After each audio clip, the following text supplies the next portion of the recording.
The cold concrete wall pressed against my back as the click of a gun hammer echoed through the empty parking garage. The boss's son, Declan, stepped closer, his face half hidden in shadow. "Don't scream," he whispered, the barrel of his pistol now pressing into my ribs. "Just hand over the commission check, Margot."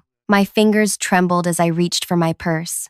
$47,000, the largest commission in company history. 3 months of sleepless nights, endless client meetings, and meticulously crafted proposals, all culminating in this moment, with a gun against my side. "Please," I whispered, "this is everything to me." Declan's lips curled into a smile that made my skin crawl. "Should have thought about that before you started showing up Daddy's golden boys." His free hand yanked my purse away. "Women like you don't understand how things work here." He rifled through my bag until he found the envelope, thick and white with the company logo embossed in gold. The check that would have paid off my mother's medical bills, covered my brother's college tuition, and maybe, just maybe, given me enough breathing room to stop living paycheck to paycheck. "Perfect," he muttered, tucking it into his jacket. "Now, you're going to count to 100 before you move. And if you tell anyone about this, well," the gun dug deeper into my side. "Let's just say Daddy always protects family over employees." My heart pounded in my ears as I closed my eyes and began counting.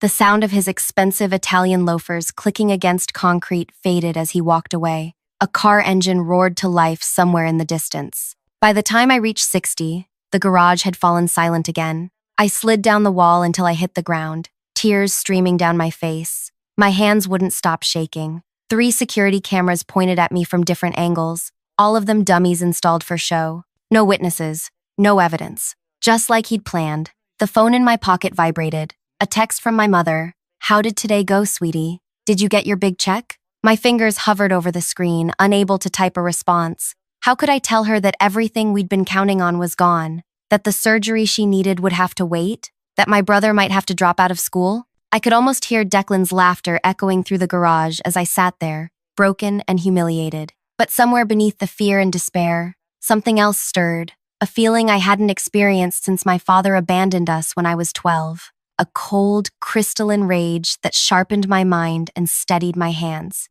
This wasn't the first time the boss's son had done this. I'd heard whispers, seen the resignation letters, watched talented women leave without explanation. The pattern was clear now, too clear to ignore. As I picked myself up from the dirty concrete floor, wiping tears from my face, I knew with absolute certainty Declan had just robbed the wrong woman. What he couldn't possibly know was that before coming to work at Griffin Financial Advisors, I'd spent 3 years working for a private investigator. Before that, I'd double majored in accounting and criminal justice. And most importantly, what Declan didn't realize was that I never, ever kept the real commission check in my purse. If you're as shocked as I was when that gun pressed against my side, take a second to like this video and subscribe.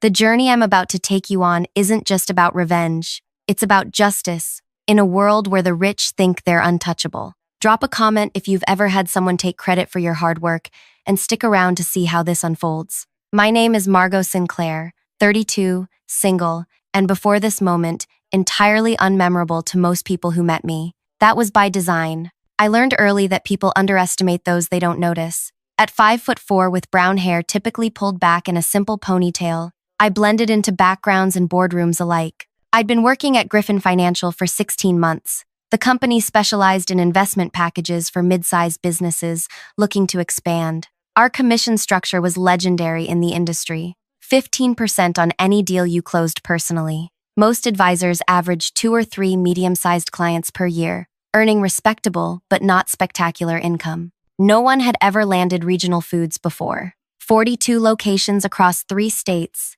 and they'd turned down Griffin's proposals 6 times in the past decade. Their CFO was notoriously difficult, their CEO skeptical of financial advisors in general. But I'd spotted something in their quarterly reports that others had missed, a pattern of expansion followed by cash flow problems that my investment strategy could solve. It took 3 months of research, 5 presentations, and countless late nights, but I closed the deal. A $315,000 contract, meaning a commission check of $47,250. Life-changing money for someone like me. The morning the deal finalized, people actually noticed me for once. Handshakes, congratulations, Invitations to lunch I'd never received before. Even Mr. Griffin himself, Declan's father, called me into his office to personally thank me. "This is exceptional work, Margot," he'd said, leaning back in his chair. "Regional Foods has been our white whale for years. How did you make it happen?" I explained my strategy, the patterns I'd identified, the personalized approach I'd taken with their executive team. Mr. Griffin nodded, his expression unreadable. "Very impressive. The commission check will be processed today. You've certainly earned it." As I turned to leave, he added something that should have been a warning. "My son mentioned he was impressed by your presentation materials. He's learning the business, you know." I'd only met Declan Griffin a handful of times. At 35, he was 3 years older than me, but carried himself with the entitled confidence of someone who'd never faced real consequences. He occasionally appeared for company meetings, always dressed in suits that cost more than my monthly rent, always looking slightly bored. The accounting department processed commission checks on Fridays. Everyone knew this. The checks would be printed, placed in company envelopes, and distributed by 4 p.m. Most advisors immediately headed to the bank afterward, a ritual of success. What I didn't know then, but discovered later, was that 5 other women had left the company in the past 2 years after landing major clients. Each one had cited personal reasons or new opportunities. Each one had departed within days of receiving large commission checks. At 4:15 p.m., I collected my envelope from accounting, making a show of peeking inside and smiling. I tucked it into my purse with deliberate care, noticing Declan watching from across the office, pretending to review documents with his father. "Congratulations again," said Tina from accounting. "That's the biggest check I've processed in years." I smiled, feeling Declan's eyes on me. "Thanks. I can't wait to deposit this." "Heading to the bank now?" she asked. "Actually, I have a dinner reservation to celebrate. I'll deposit it first thing tomorrow." I said this loudly enough to be overheard. Then I headed for the elevator, purse clutched close to my side. The parking garage beneath the Griffin Financial Building has 4 levels. Executive spaces on level 1, senior advisors on level 2,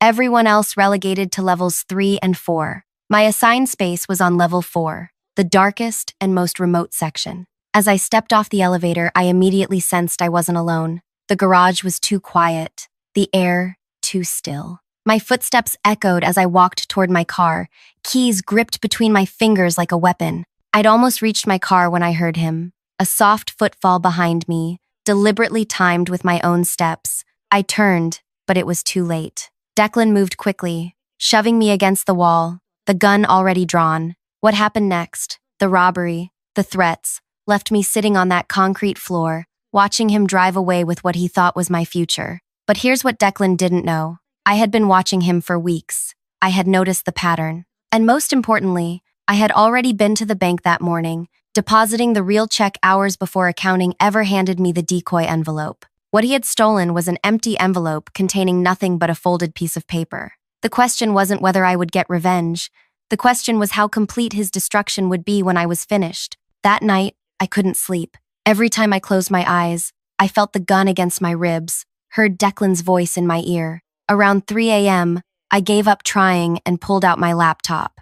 The Griffin Financial Employee Directory stared back at me. I scrolled through names, faces, departments. The women who had left suddenly after big commissions, Teresa, who landed the pharmacy chain, Audrey, who brought in the restaurant group, Kimmy, who secured the manufacturing client, each one gone within days of their biggest success. I pulled up their social media profiles. Teresa now worked in another state for half her previous salary. Audrey had started over in a completely different industry. Kimmy's profile hadn't been updated in months. I sent each of them a simple message. "Did something happen in the parking garage after your big commission?" By morning, Teresa had responded with a phone number and 4 words. "Call me. Not kidding." My hand trembled as I dialed. She answered on the first ring. "Who is this really?" Teresa's voice was sharp with suspicion. "Margot Sinclair from Griffin. I just landed the Regional Foods account." A long pause. "And something happened in the garage?" Declan Griffin put a gun to my side and took my commission check. She exhaled slowly. "So he's still doing it. God, I hoped someone would have stopped him by now." "You too?" "Me, Audrey, Kimmy, and at least 2 others I know of. We all kept quiet. What else could we do? His father owns the company, the security cameras are fake, and he made it very clear what would happen if we talked." My stomach tightened. Why didn't you go to the police? Teresa laughed bitterly. With what evidence? It's his word against ours. Plus, his father donates to every police charity in the city. The one time someone tried to report it, before my time, the complaint mysteriously disappeared. I wrote down everything she told me, the exact same pattern each time.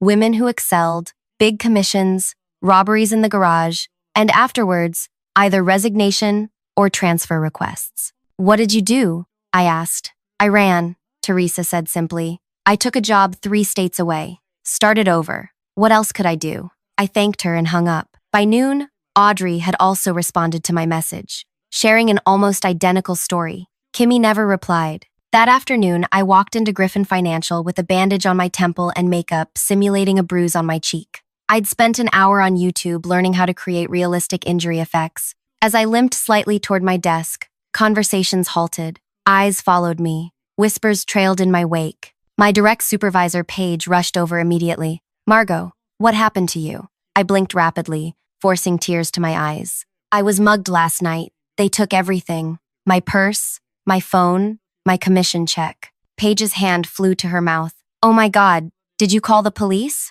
Yes, but I lowered my voice. They said there's not much they can do without witnesses or clear security footage. The whispers spread through the office like wildfire. Within 20 minutes, Mr. Griffin himself appeared at my desk, concern etched on his face. Miss Sinclair, may I speak with you in my office? I followed him, noting how similar his walk was to his son's, the same entitled swagger, just aged 30 years. Once inside his wood-paneled office, he gestured for me to sit. I've just heard about your unfortunate incident. Are you all right? I'll be okay, I said, touching my fake bruise gingerly. The doctor said nothing's broken. Where did this happen? His voice was carefully neutral. In the parking garage. Level 4. After work. His expression didn't change, but his fingers tightened almost imperceptibly on his desk. Did you see who did it? It was dark, I said, but he knew my name and about my check. Mr. Griffin's eyes narrowed slightly. That's concerning. Perhaps an inside job. We'll investigate, of course. He cleared his throat. About your commission, we can stop payment on the check and reissue it. It's the least we can do. Thank you, I said, looking appropriately grateful. That would help so much. My mom needs surgery, and I was counting on that money. His smile didn't reach his eyes. Of course. Family is everything, isn't it? That evening, Declan wasn't at the office, nor did he appear the next day. By Wednesday, rumors circulated that he'd been sent to handle business matters at a client site in another state. Meanwhile, I continued my research. Using skills from my PI days, I dug into Declan's life. His social media was filled with photos of expensive cars, exclusive clubs,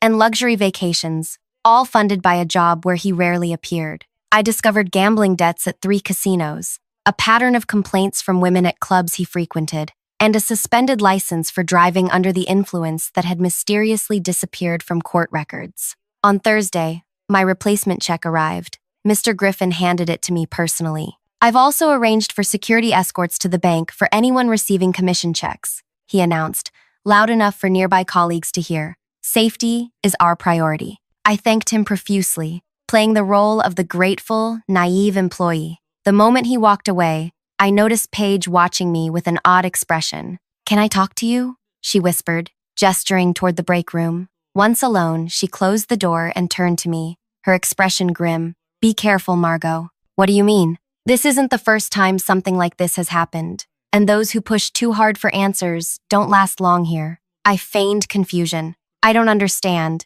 She glanced at the door nervously. 3 years ago, a woman named Lynn landed the hospital group account. Huge commission. She was mugged in the garage too, but she swore she recognized the attacker and went to the police. What happened? 2 things. First, the police report vanished. Second, she was fired for performance issues a week later. No references, blacklisted in the industry. Last I heard, she was working retail somewhere. My heart raced. Why are you telling me this? Paige's eyes met mine. Because I was Lynn's friend, and because yesterday, when Mr. Griffin announced the security escorts, I saw something in your eyes. You're planning something, aren't you? The question hung in the air between us. A test, a trap, or possibly an ally. I just want to move forward, I said carefully. Good, Paige nodded. That's smart. She turned to leave, then paused. By the way, your bruise makeup is smudging on the left side. I froze. What? What? She gave me a knowing look. I did theater for 10 years. Next time, use setting spray after application. Before I could respond, she walked out, leaving me stunned.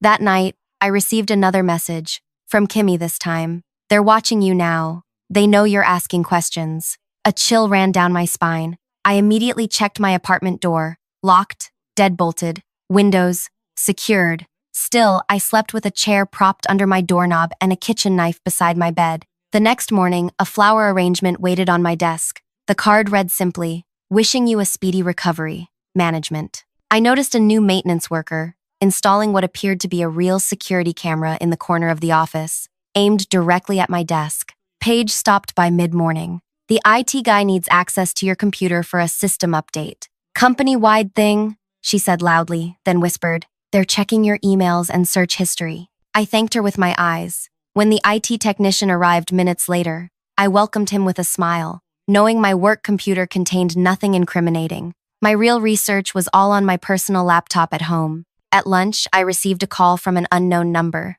"Miss Sinclair?" A man's voice, unfamiliar. "This is Detective Powell with the police department. We'd like to follow up about your mugging report." My pulse quickened. I hadn't filed a police report. This was a trap. "I'm sorry," I said. "I think you have the wrong person. I haven't filed any reports recently." A pause. "Are you sure? We have a Margot Sinclair who reported being mugged in a parking garage on Friday." "That wasn't me," I insisted. "Perhaps another Margot?" After hanging up, I immediately texted Teresa. "They're setting traps. Someone just pretended to be police." Her response came quickly. "Get out now." Not worth it, but it was worth it. Not just for me, but for Teresa, Audrey, Kimmy, Lynn, and every other woman Declan had robbed at gunpoint. That afternoon, Mr. Griffin called me into his office again. This time, his demeanor was colder. "Miss Sinclair, security found something interesting on their new cameras." He turned his monitor toward me, showing footage of me at my desk,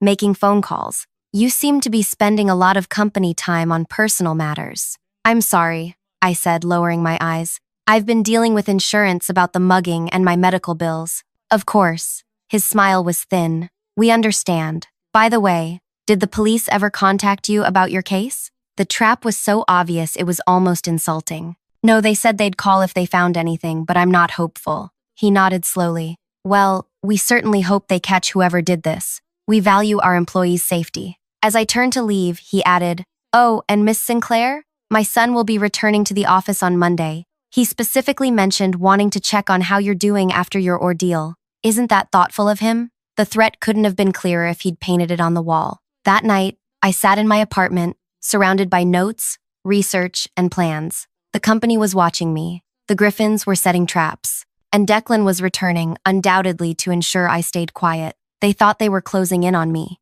What they didn't realize was that I was counting on exactly that. Because sometimes, to spring your trap effectively, you have to let your target think they're the hunter. What I did next would either bring the entire Griffin empire crashing down or cost me everything. Monday morning arrived with a knot of tension in my stomach. I'd spent the weekend preparing, barely sleeping, obsessively checking every detail of my plan. When I walked into Griffin Financial, Declan was already there, leaning against Paige's desk, laughing about something. Our eyes met across the office. His smile widened, predatory and confident. He straightened his expensive tie and walked directly toward me. "Margot, I heard about what happened." His voice carried just the right amount of concern. "Terrible business. How are you feeling?" Every eye in the office was on us. This performance was for them, establishing his innocence, his concern, his alibi. "Much better, thank you," I replied, matching his public facade.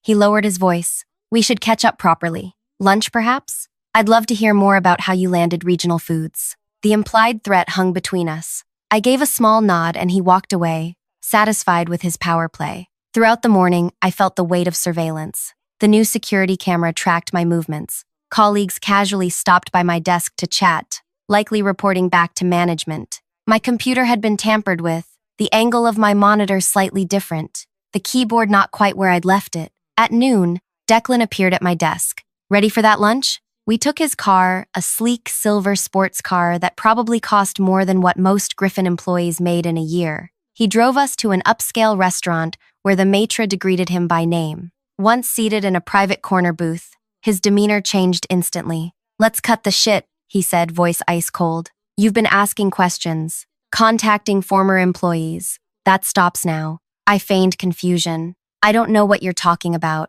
Don't play stupid. It doesn't suit you." He leaned forward. "Here's what's going to happen. You're going to stop digging. You're going to tell everyone how supportive Griffin Financial has been after your mugging. And in 3 weeks, you're going to accept a transfer to our Milwaukee office. And if I don't?" His smile turned cruel. "Remember Lynn? She thought she could prove things too. Now she can barely get a job stocking shelves." He took a sip of water. "My father built this company from nothing. Our name means something in this city. Yours doesn't. So who do you think people will believe?" I looked down at my plate, playing the part of the intimidated victim. "I understand." "Good girl," he signaled for the waiter. "Now order something expensive. My treat. Consider it compensation for your discomfort." During lunch, I excused myself to use the restroom. Once alone, I sent a pre-composed text to an unlisted number. Phase 1, complete. When we returned to the office, I acted subdued, defeated.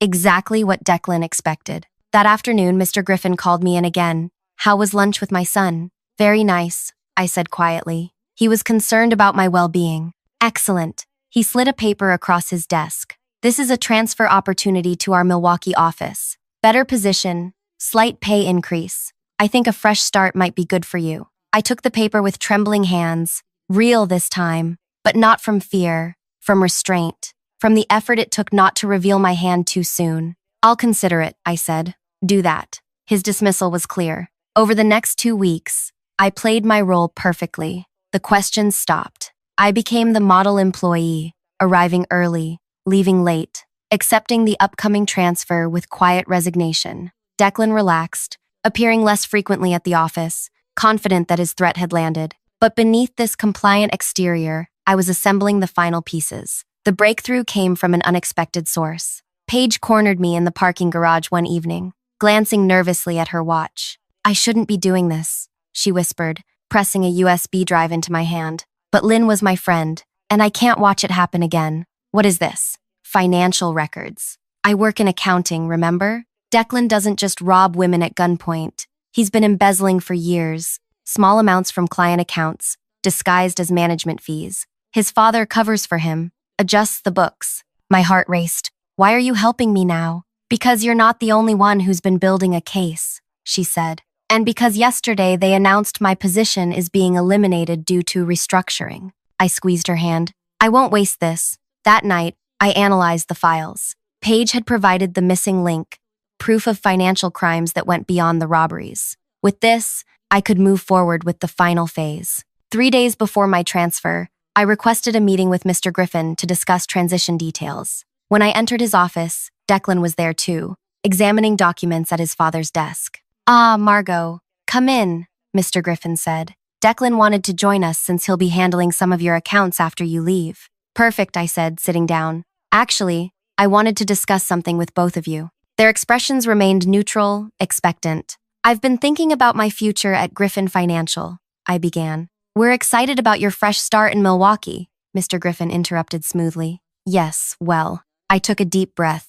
"I've decided not to accept the transfer." The temperature in the room seemed to drop. Declan's smile disappeared. "That's disappointing," Mr. Griffin said carefully. "May I ask why?" "Because I'd rather stay here and continue building the relationships I've established with clients like Regional Foods." Declan leaned forward. "We really think the Milwaukee opportunity would be better suited." "I'm not going to Milwaukee," I said firmly, "and I'm not keeping quiet about what happened in the parking garage." The mask slipped. Mr. Griffin's expression hardened. "Miss Sinclair, think very carefully about what you're implying." "I'm not implying anything. I'm stating facts. Your son robbed me at gunpoint, just like he robbed Teresa, Audrey, Kimmy, Lynn, and others before me." Declan laughed, but it sounded hollow. "That's absurd. You have no proof." "Actually," I said, reaching for my phone, "that's where you're wrong. This was the moment everything hinged on. The culmination of weeks of planning, of careful positioning,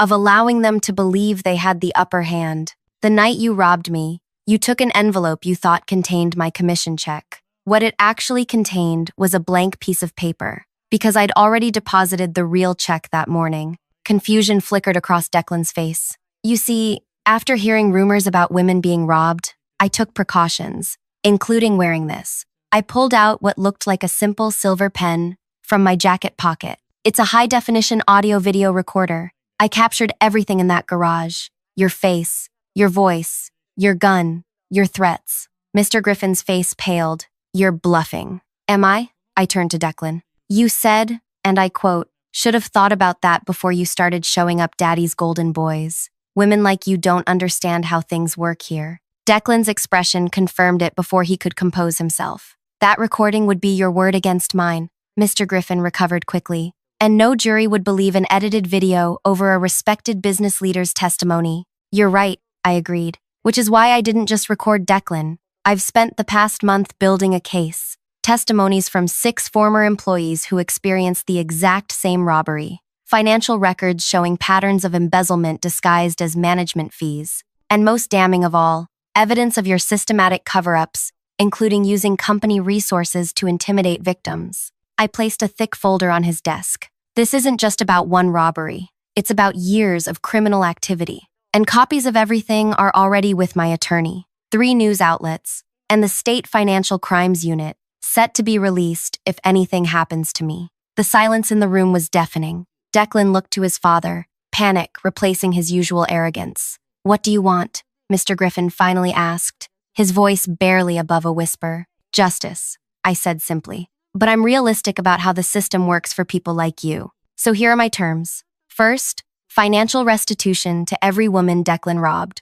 plus damages. Second, you both resign from Griffin Financial immediately. Third, the company establishes a trust fund for female employees' education and advancement, administered by an independent board. You'd destroy everything we've built over a few commission checks? Mr. Griffin's voice shook with rage. No, you did that yourselves. I'm just bringing it to light. And if we refuse? I stood up, gathering my belongings. Then tomorrow morning, every client, employee, and regulator will receive evidence of your crimes. Your choice. As I walked toward the door, Declan lunged forward, grabbing my arm. You think you can threaten us? Do you know who we are in this city? I looked him directly in the eyes. I know exactly who you are. That's the problem. Mr. Griffin pulled his son back. We need time to consider your proposal. You have until 9 a.m. tomorrow, I said, and walked out. The next morning, I arrived to find the office in chaos. Overnight, news had broken that both Griffins had resigned, citing personal reasons. An emergency board meeting had installed Paige as interim CEO. She caught my eye across the crowded office and gave me a subtle nod. On my desk sat a company-wide memo announcing a new zero-tolerance harassment policy, substantial changes to security protocols, and the establishment of the Employee Advancement Fund. By afternoon, my phone was flooded with messages from Teresa, Audrey, Kimmy, and others. News of substantial settlement offers from Griffin Financial's attorneys had reached them all. 2 weeks later, I sat across from Paige in what had been Mr. Griffin's office. The nameplate on the door now read, Paige Mitchell, Chief Executive Officer. The board made it official this morning, she said, beaming. And my first official act is to offer you the position of Chief Operations Officer. I blinked in surprise. Are you serious? Dead serious. This company needs rebuilding from the ground up. The Griffin's reputation is in tatters. Turns out, once people started looking, there were financial irregularities going back decades. We need someone with integrity and intelligence to help restore trust. What happened to them, I asked. Declan is facing charges for the embezzlement. Hard to wriggle out of that one, even with their connections. Mr. Griffin avoided criminal charges by cooperating, but he's lost everything. The company, their family home, their standing in the community. I thought about the scared, humiliated woman I'd been that night in the parking garage. How far I'd come. How far we'd all come. 6 months later, Griffin Financial was renamed Phoenix Advisors. Our client list had actually grown. Integrity, it turned out, was good for business. Teresa returned as our new head of client acquisition. Lynn headed our newly formed compliance department. Every woman who had been victimized was offered a position if they wanted it. And the parking garage? We sold it and built a new state-of-the-art facility with actual working security cameras, emergency call buttons, and the brightest lighting system money could buy. Sometimes justice doesn't come from courts or police. Sometimes it comes from women who refuse to stay silent, who gather evidence instead of just hope, who turn trauma into determination. If you've ever felt powerless against those who seemed untouchable, like, share, and subscribe. Your voice matters. Your story matters. And sometimes when you think you're cornered with no way out, that's exactly when you find your strength. Remember, the most dangerous person in any room isn't the one with the gun or the money or the power. It's the one they underestimate.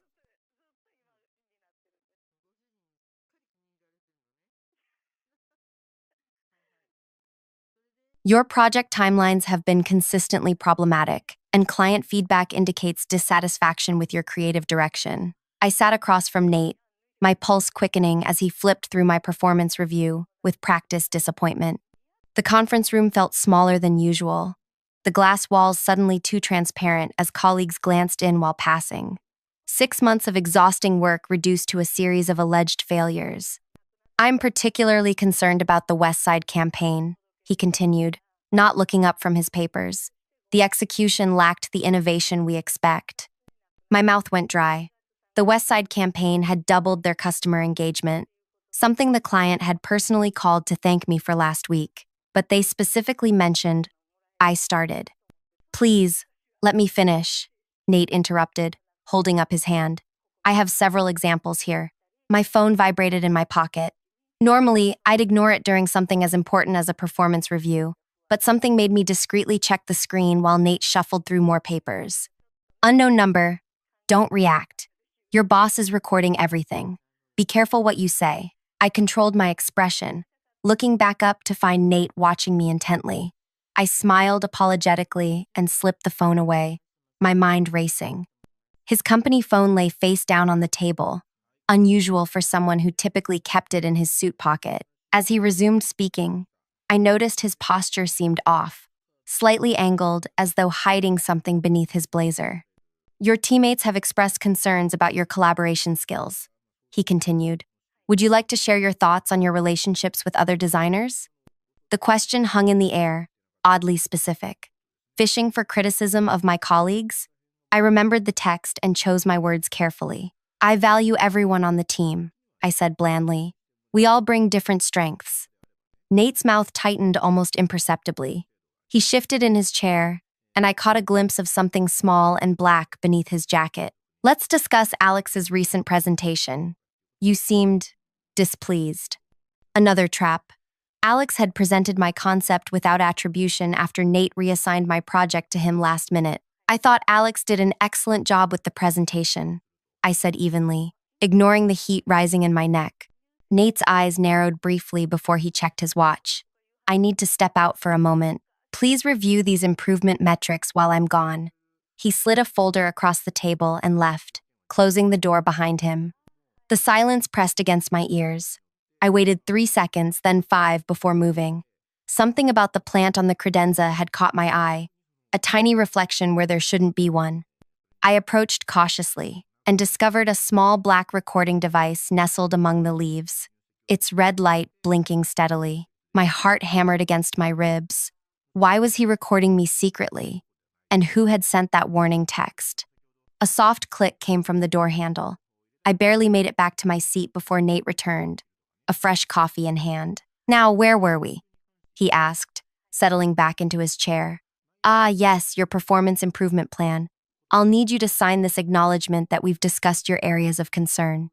He slid a document toward me, dense with text highlighting supposed failures and mediocre results, none of which reflected reality. This wasn't just an unfair review. It was a paper trail designed to push me out. As I stared at the signature line, a chilling realization washed over me. I wasn't the first, and I wouldn't be the last, unless someone stopped him. If you're enjoying this story so far, please take a second to like this video and subscribe to the channel. Trust me, you'll want to know what happens next. My name is Tess Everhart, and until 6 months ago, I was known for my innovative approach to visual storytelling. I'd built a reputation in the design world through dedication and creativity, talents that caught Nate Pike's attention when he recruited me to breathe new life into his struggling design group. The first 2 weeks were everything I'd hoped for.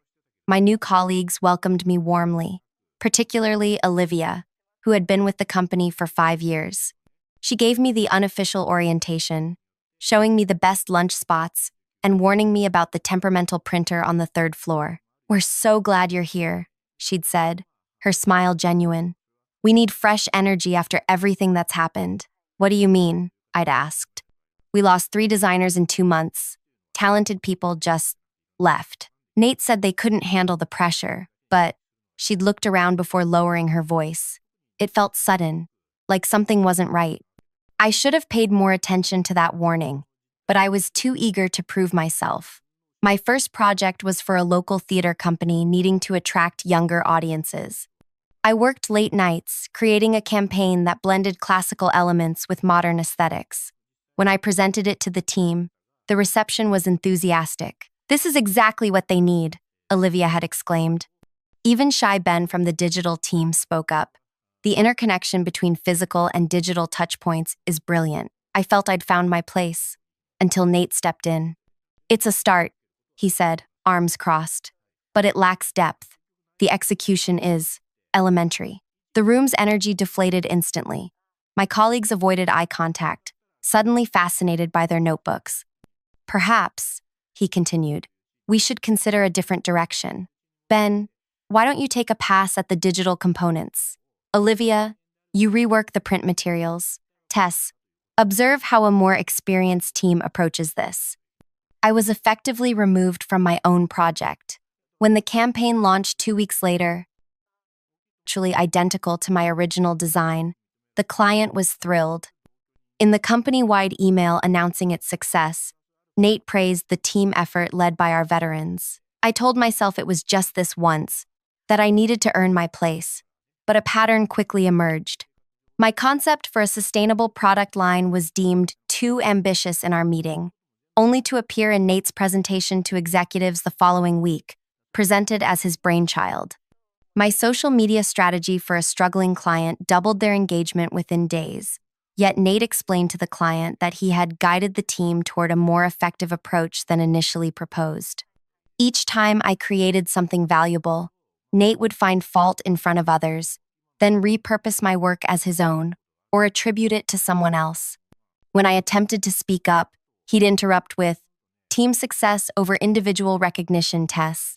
That's how we operate here." But it wasn't just me. I noticed how Olivia, once confident and outspoken, had grown hesitant to share ideas. Ben rarely spoke in meetings anymore. New designer Mia started strong, but within weeks was second-guessing every decision. 2 months in, I overheard Mia crying in the supply room. "I don't understand what I'm doing wrong," she whispered to Olivia.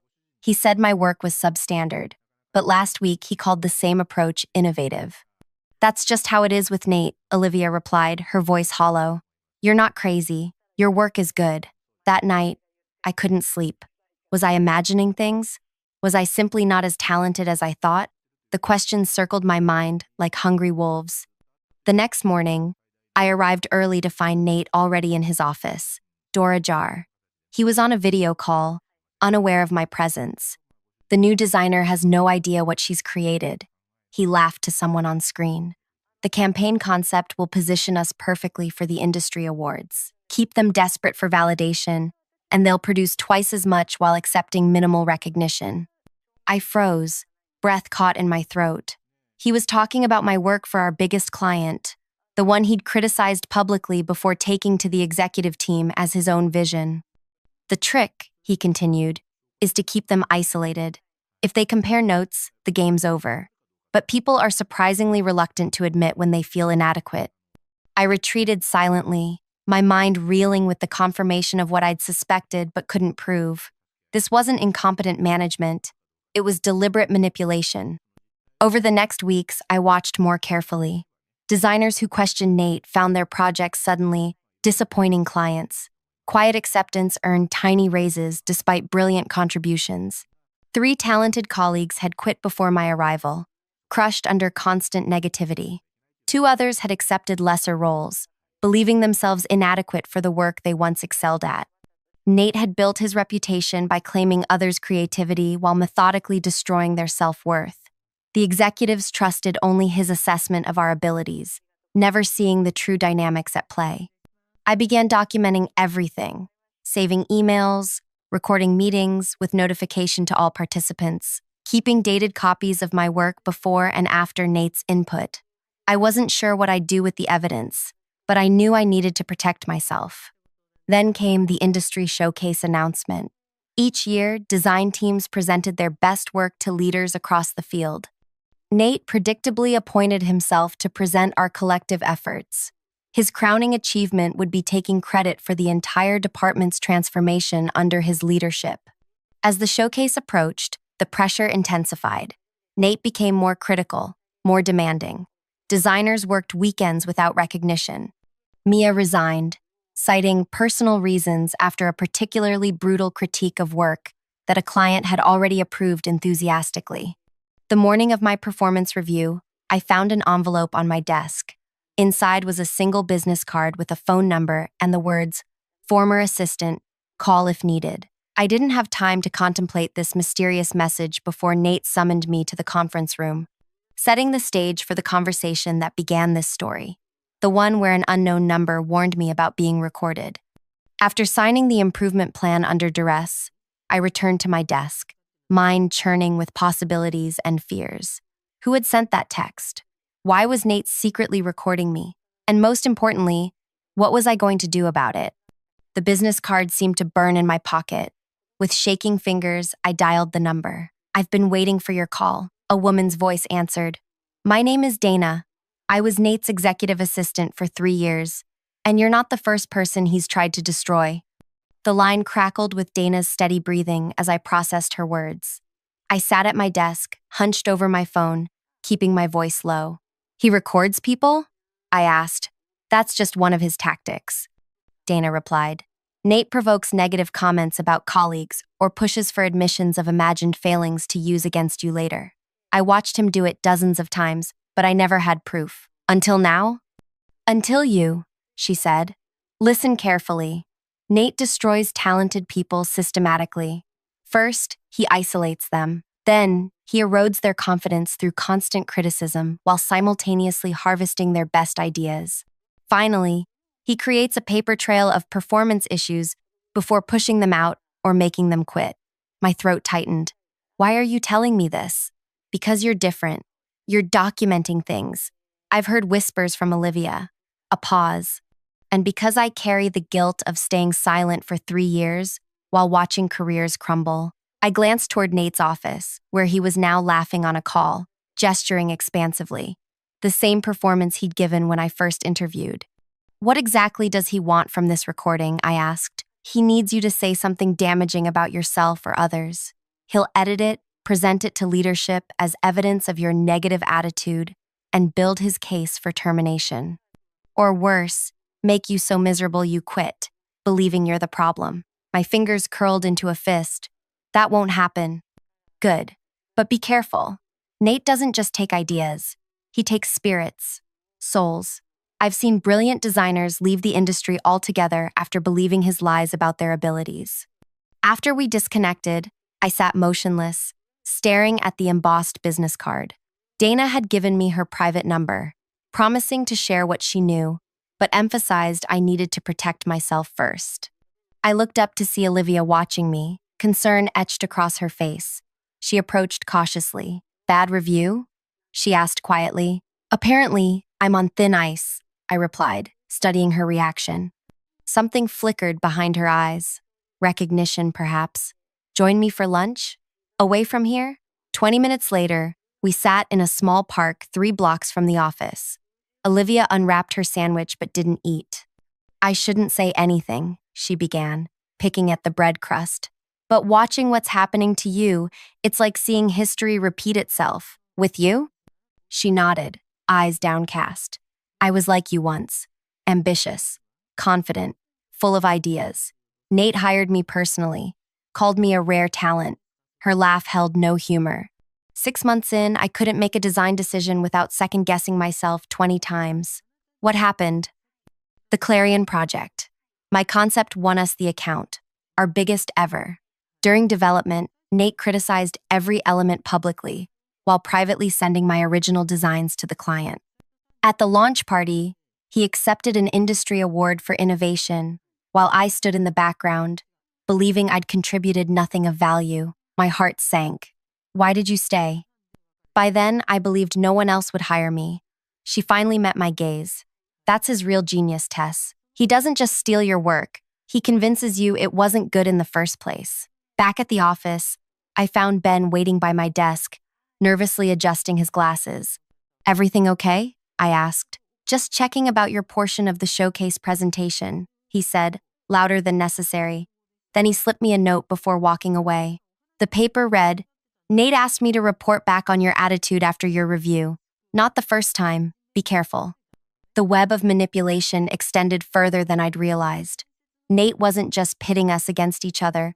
He was creating a surveillance system where everyone felt compelled to monitor everyone else. That afternoon, I received an email requesting all my files for the showcase presentation for formatting consistency.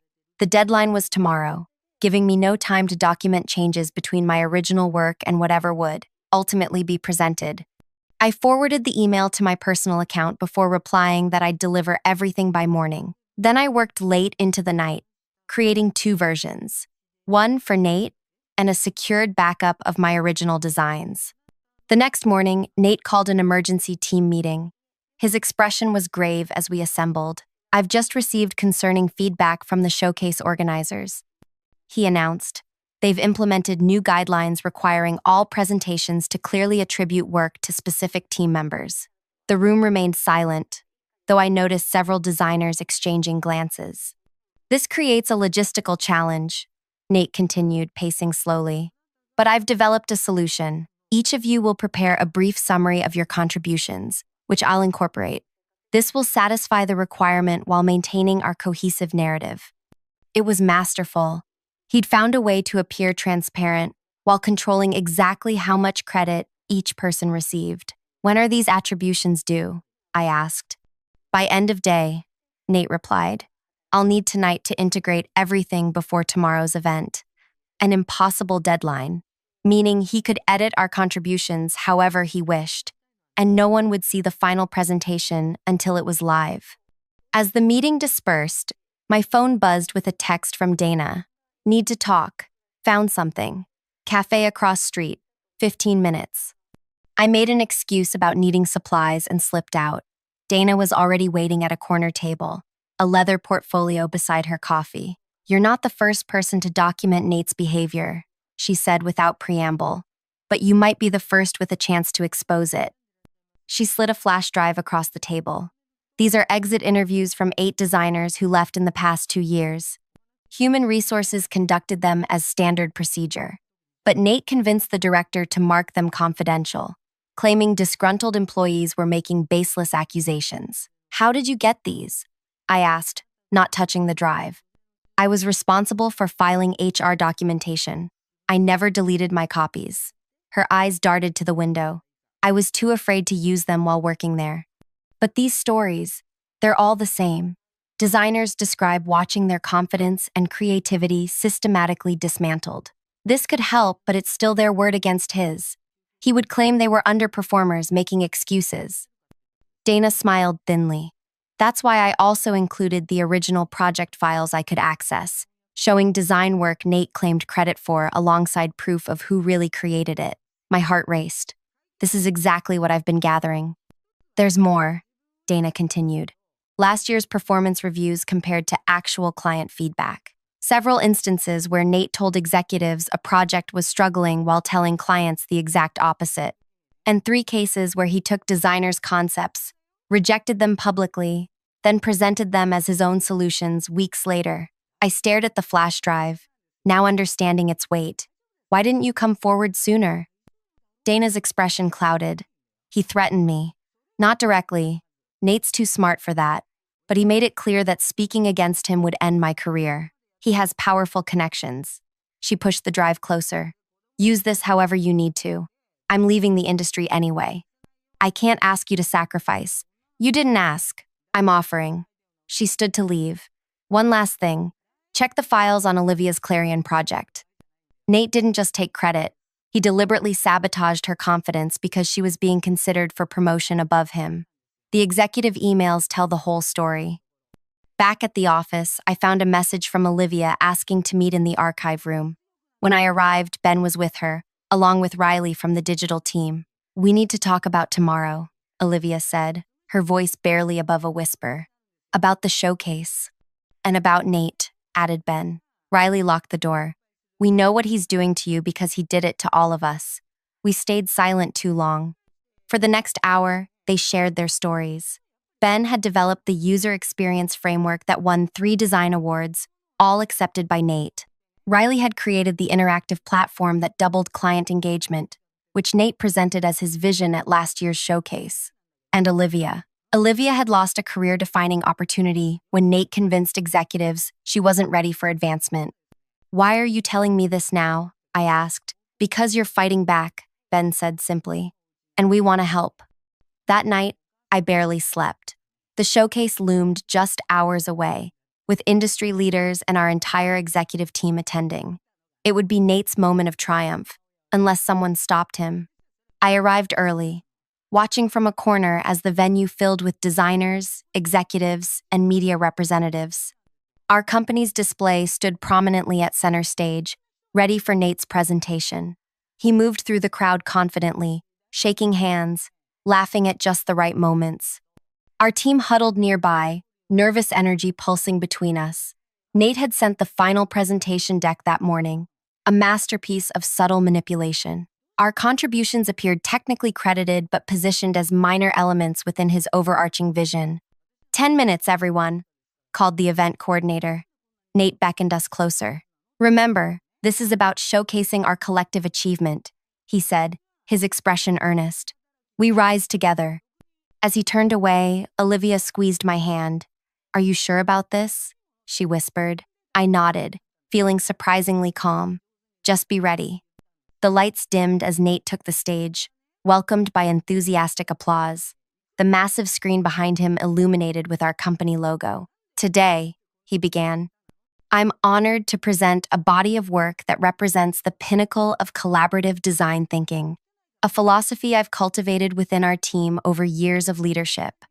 The first slide appeared, a stunning visualization of our combined projects, carefully arranged to suggest a single creative vision. His vision, while you'll see individual contributions noted, he continued smoothly. "What's most remarkable is how these elements form a unified approach to client challenges, a methodology I've developed through years of industry experience." From my position at the back of the room, I caught the eye of our CEO, seated in the front row. She smiled approvingly at Nate, completely unaware of what was about to happen. Nate clicked to advance his presentation, but instead of his next carefully crafted slide, the screen changed to a video recording. Nate in his office, speaking candidly. "The new designer has no idea what she's created." His recorded voice echoed through the hall. "Keep them desperate for validation, and they'll produce twice as much while accepting minimal recognition." A gasp rippled through the audience. Nate froze mid-gesture, his expression shifting from confusion to horror as he recognized his own words. "What?" he began, frantically clicking his remote. The video continued, showing a series of clips. Nate taking credit for Olivia's Clarion concept in a private executive meeting. Nate dismissing Ben's framework publicly before presenting it as his own to clients. Nate instructing Dana to exclude Riley from a crucial presentation after using Riley's designs. Nate lunged toward the control booth, but security, alerted in advance about a potential technical disruption, blocked his path. "This is unauthorized," he shouted. "Someone is sabotaging." "Actually," I called, stepping forward from the back, "everything you're seeing is authorized and legally obtained. These are recordings from official meetings where multiple parties were notified of documentation, communications sent through company channels, and statements made in public office spaces." The audience turned toward me as I walked slowly down the center aisle, a tablet in my hands. "What you're witnessing isn't sabotage," I continued, my voice steadier than I felt. "It's truth. For years, this man has systematically claimed credit for others' creativity, while deliberately undermining their confidence and career advancement." Nate's face contorted with rage. These clips are taken out of context. This is a vindictive attack by an employee facing performance issues. I reached the stage and turned to face the crowd. Is it vindictive when 8 different designers report identical experiences over 2 years? Is it taken out of context when performance reviews contradict client feedback? Is it one disgruntled employee when an entire design team has documentation? The screen behind us shifted to a grid of faces, former team members ready to testify to their experiences. Below each face appeared comparison images, their original designs alongside Nate's visionary concepts presented months later. Our CEO rose from her seat, expression unreadable. "Mr. Pike, is this accurate?" "Absolutely not," Nate sputtered. "This is a coordinated, because," she interrupted, "I'm looking at designs I personally complimented you on last quarter.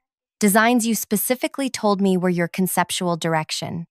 The room had grown deathly quiet. Executives exchanged glances. Industry peers whispered among themselves.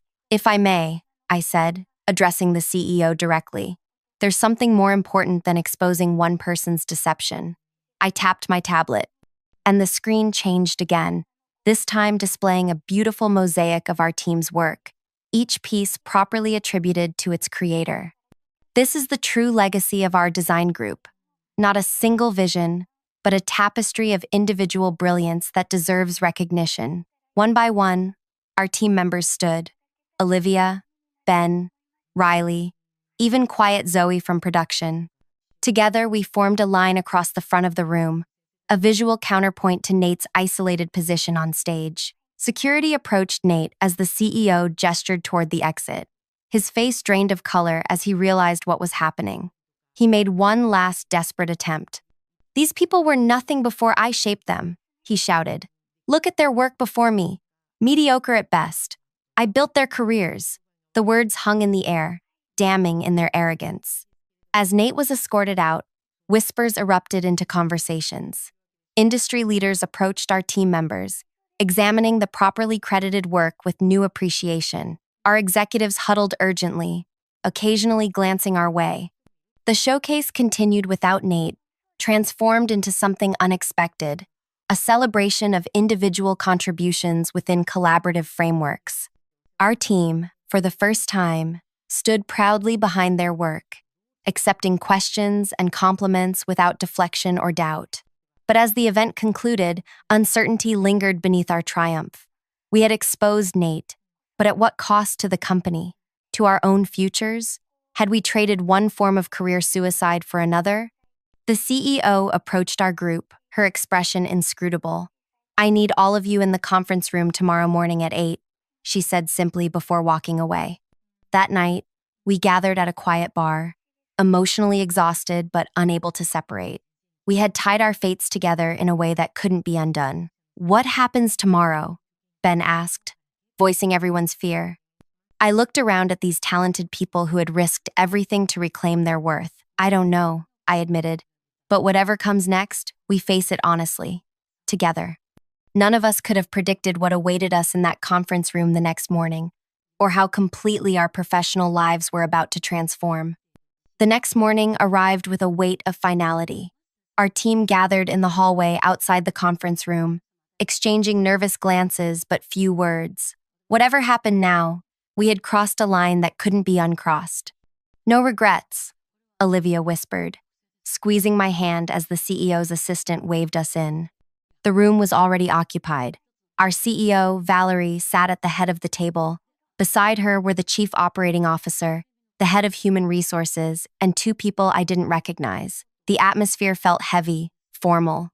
"Please sit," Valerie said, gesturing to the empty chairs. We arranged ourselves along the table, a united front despite our anxiety. The room remained silent until everyone was settled. Valerie cleared her throat. "Yesterday was unprecedented. In my 15 years leading this company, I've never witnessed anything like it." My chest tightened. Here it came. The corporate damage control, the need to protect the company's reputation over justice. "Before we discuss consequences," Valerie continued, "I want to address something directly." She leaned forward, making eye contact with each of us. "I failed you." The statement hung in the air, unexpected and disarming. As CEO, creating a workplace where talent thrives is my responsibility. Somehow, I allowed a culture where one person could systematically undermine others while ascending through deception. She turned to one of the strangers, a woman with silver-streaked hair and keen eyes. This is Audrey Lane, an independent investigator specializing in workplace ethics. Last night, after reviewing initial evidence, I asked her to examine everything thoroughly. Audrey? The investigator opened a sleek laptop. The documentation provided is extensive and damning. Email trails, recorded meetings, comparative design files, exit interviews. They form a clear pattern of creative theft and psychological manipulation spanning 3 years. Valerie nodded grimly. And the legal implications? The second stranger, a sharp-featured man in a charcoal suit, spoke up. I'm Patrick Welsh, outside counsel. While the company faces potential liability for allowing this situation to develop, the individuals who came forward acted within legal boundaries. Their documentation methods were appropriate, and the public revelation occurred in a professional context relevant to the misconduct. Valerie absorbed this information before addressing us again. Here's where we stand. Nate Pike's employment has been terminated, effective immediately. His final paycheck will reflect no bonus or outstanding commissions. Security has already cleared his office. A ripple of tension released across our side of the table. Not celebration, exactly, but vindication. But removing one person doesn't solve a systemic problem, Valerie continued. Which brings us to restructuring. My stomach dropped. Restructuring usually meant layoffs. Our design division requires new leadership, transparent, collaborative, and ethical. Someone who values individual contribution within team success. She paused, her gaze settling on our group. Olivia, your portfolio from the past 5 years is exceptional. Would you consider stepping into a director role? Olivia's sharp intake of breath was audible. Yes, absolutely. Good. You'll work directly with me during transition. Valerie turned to Ben. Your UX framework has apparently been foundational to our digital success. I'd like you to head a new specialized UX department, reporting to Olivia but with dedicated resources. Ben's eyes widened behind his glasses as he nodded wordlessly. Riley, your interactive designs have driven significant client engagement. You'll lead client-facing technology integration, also under Olivia. As Valerie continued assigning new roles based on previously unrecognized talents, I realized we weren't being punished. We were being repositioned according to our actual abilities. Finally, she turned to me. Tess, you've been here only 6 months, yet you catalyzed a necessary reckoning. Your design work shows innovation, but your leadership in this situation demonstrates something equally valuable: integrity and strategic thinking. She slid a folder across the table. This is a new position, Ethics and Creative Advocacy Director. You would develop protocols ensuring proper attribution of creative work, facilitate transparent communication between leadership and creators, and build safeguards against the dynamics that allowed this situation to develop. I opened the folder to find a job description with a salary nearly double my current compensation. Why me? I asked, genuinely puzzled. I'm the newest, the least invested. Perhaps that's precisely why you could see what others had normalized, Valerie replied. Sometimes the clearest perspective comes from fresh eyes. The meeting continued for another hour as we discussed practical implementation, timelines, and support systems for team members still processing their experiences. By the time we adjourned, the design division had been completely reorganized, not dismantled, but reborn. As we filed out, Valerie asked me to stay behind. There's one more thing, she said after the others left. How did you access those recordings of Nate, particularly the ones from private executive meetings? The question I'd been dreading. I took a deep breath. I can explain. No need, she interrupted with a faint smile. I already know. I just wanted to see if you'd be honest. My confusion must have shown on my face. Dana contacted me directly last night, Valerie explained. She was quite thorough in explaining her role in preserving evidence. She also mentioned your careful approach to gathering only legally defensible documentation. Relief washed through me. I wasn't sure you'd believe us without irrefutable proof. That's the tragedy of situations like this, Valerie said quietly. When someone is skilled at manipulation, they don't just damage individuals, they erode trust throughout an organization. Rebuilding that is your first priority in your new role. Over the next few weeks, our design division underwent a transformation that went beyond organizational charts. Under Olivia's leadership, we implemented a collaborative attribution system, ensuring every contributor received proper credit. Ben's UX department flourished with clear guidelines for integrated workflows. Riley revolutionized our client presentation approach to highlight team contributions. The most profound change, however, was atmospheric. Designers who had grown accustomed to hiding their best ideas now shared them eagerly. Meetings became energetic exchanges rather than tense evaluations. People stayed late, not from fear, but from genuine engagement with their projects. 3 months after Nate's departure, we gathered for the quarterly design review. The room buzzed with conversation as designers displayed their latest work alongside their names, a simple change with powerful impact. "I never thought I'd enjoy these again," Olivia commented as we prepared to start. "Remember how we used to dread Nate's constructive feedback?" "I used to get physically ill the night before," Ben admitted. "Now I actually sleep." Riley joined us, tablet in hand. "You won't believe this. 3 former designers have applied to return. People who left because of Nate, including Mia?" I asked. "She's first on the list, says she's been following our recent campaigns and wants to be part of what we're building." As the review began, I watched my colleagues present their work with confidence, accepting genuine feedback without defensiveness. The creative output had not just maintained quality without Nate, it had surpassed previous standards as liberated minds explored new possibilities. Afterward, Olivia pulled me aside. "There's something you should see." She led me to her office, where Dana waited with an envelope. "What's this about?" I asked. Dana smiled, a real smile, nothing like the tense expression I remembered from our cafe meeting. "I've been tracking industry responses to Nate's departure. Thought you should know what's happening." Inside the envelope was a printout of a job rejection email addressed to Nate Pike from a prominent design agency. The message was tactfully worded but clear. "While your portfolio demonstrates technical skill, we've received concerning feedback regarding attribution and management practices. Our culture prioritizes collaborative development and transparent credit allocation. This is the 5th rejection," Dana explained. "Word has spread, not through gossip but through proper channels, HR networks, professional associations.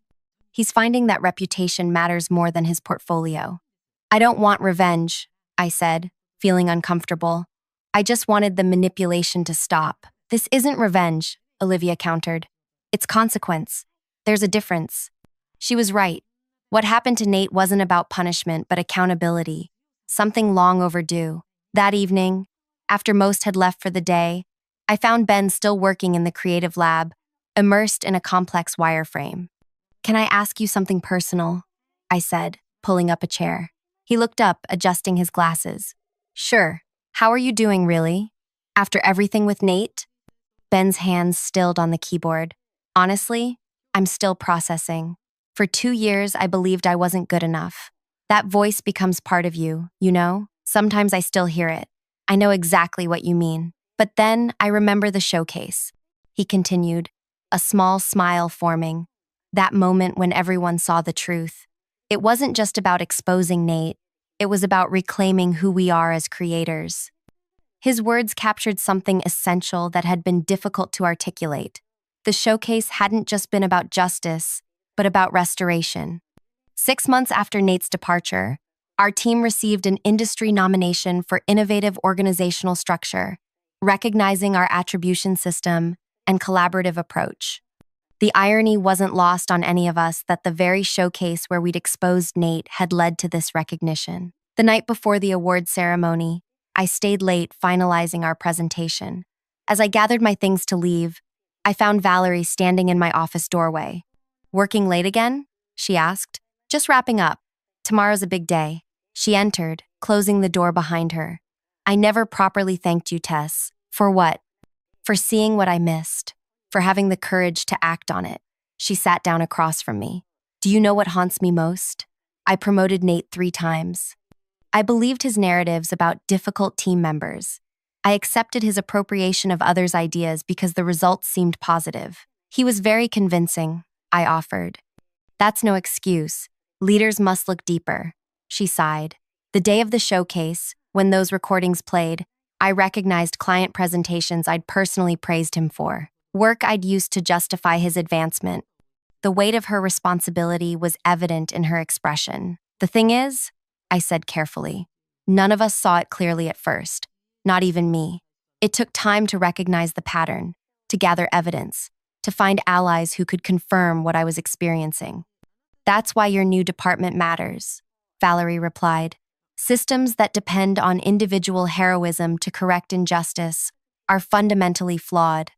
The next day, as our team accepted the industry award, I looked out at the audience, the same venue where we'd confronted Nate 6 months earlier.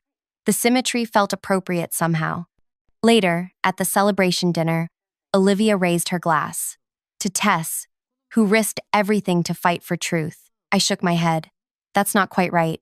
I didn't plan some grand crusade. I just couldn't accept what was happening.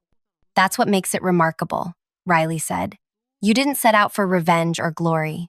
You just refused to participate in your own diminishment. As conversations flowed around me, I reflected on how we'd arrived at this moment. The truth was, there had been no master plan when I first sensed Nate's manipulation.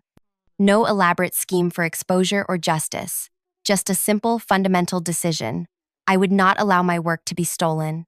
I would not accept being made to feel smaller than I was, and I would not stand by while it happened to others. The revenge, if it could be called that, had never been about Nate's downfall.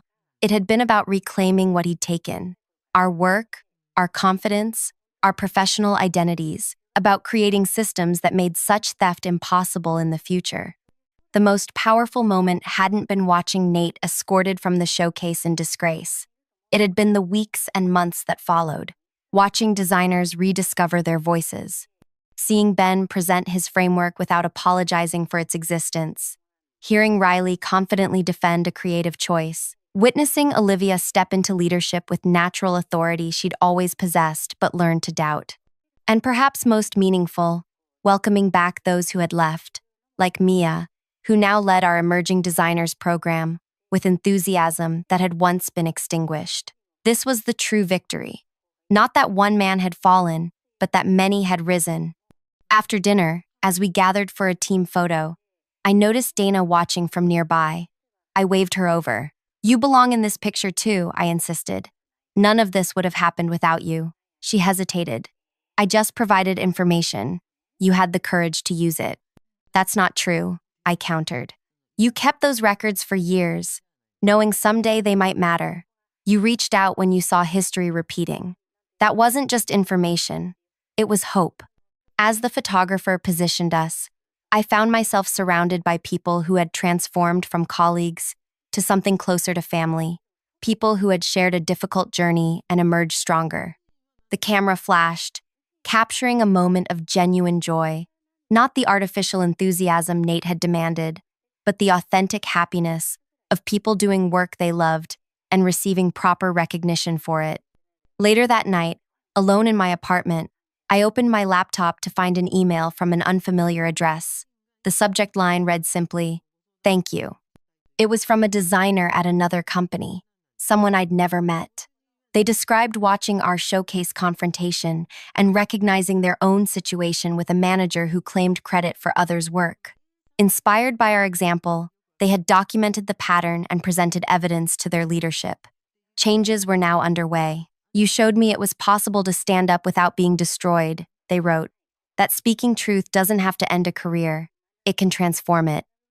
As I read similar messages that had arrived over months, from designers, writers, developers, people across creative industries, I understood something profound. Stories like ours rarely remain isolated. They ripple outward, giving others permission to demand better, to insist on fairness, to believe their work and well-being matter. That was the ultimate revenge against systems that depended on silence and isolation to survive, breaking that silence together. If this story resonated with you, please take a moment to like this video and subscribe to the channel. Your support helps these important stories reach others who might be experiencing similar situations. Share in the comments if you've ever had to stand up for yourself at work. You never know who might draw strength from your experience. Remember, sometimes the most powerful thing we can do is simply refuse to participate in our own diminishment.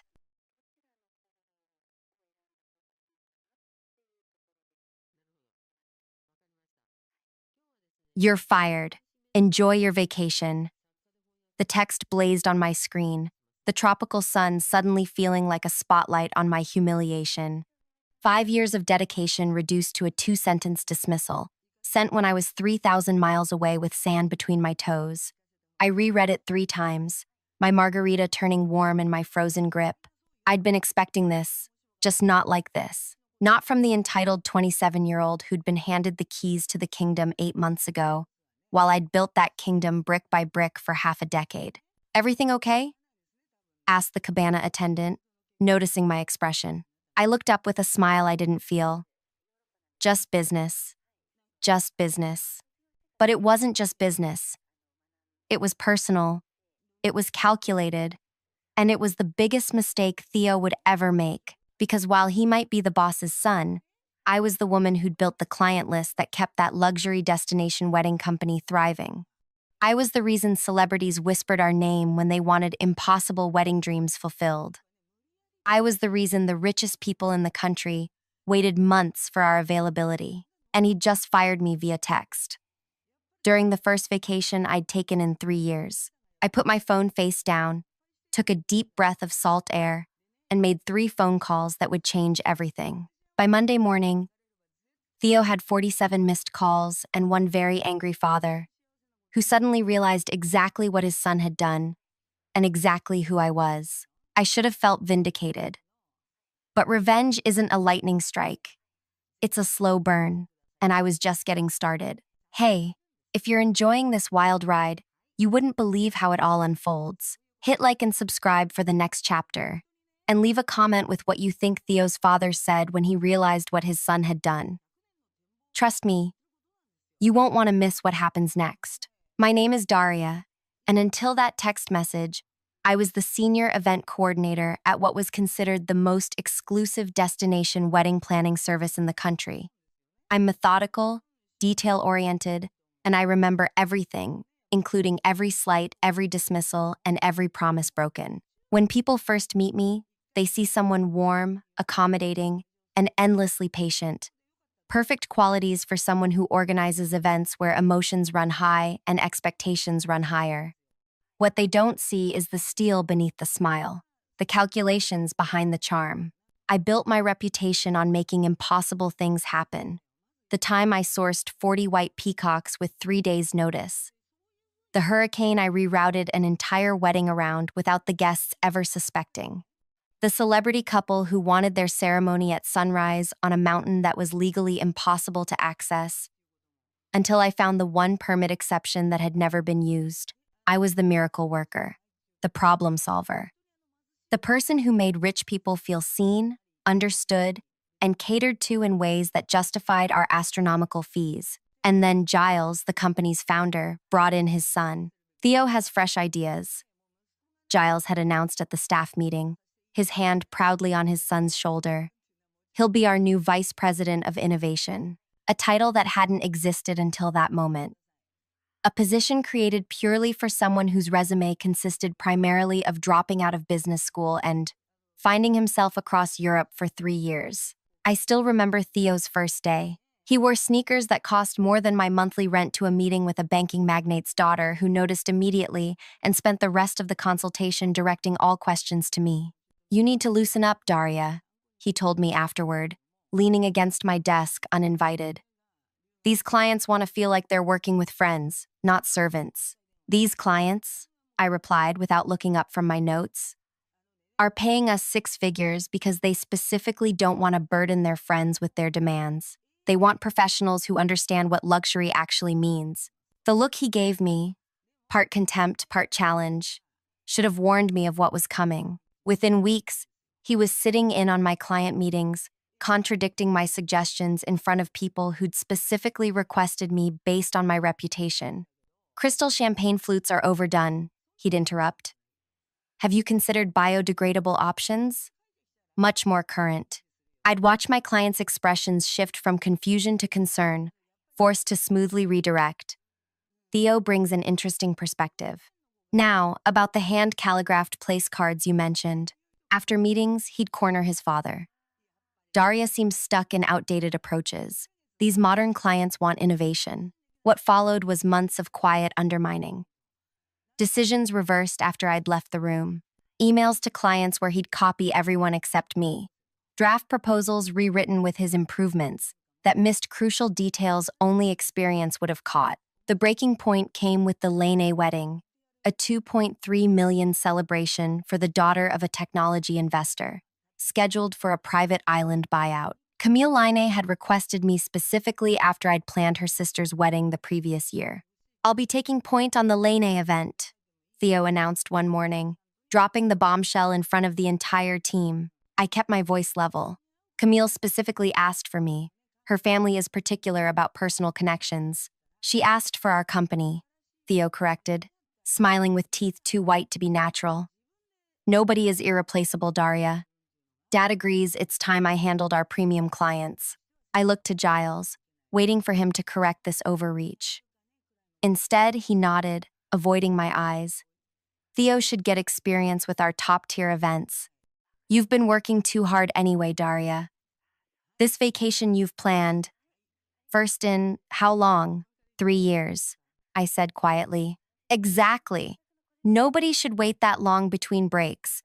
Theo will cover the Lane preliminary meetings while you're away, and you can pick back up when you return. I should have seen it then. The exchange of glances between father and son, the slight smile on Theo's face, the way Giles suddenly became very interested in his coffee. I'd planned that vacation meticulously. 10 days at a boutique resort known for privacy and discretion. No work calls, no emails, nothing but sun and silence to recharge after years of 4 a.m. crisis management and 16-hour wedding days. Everything's handled, Theo had assured his father, almost too eagerly, 3 days before my departure. Daria deserves the break, which brings us back to that text.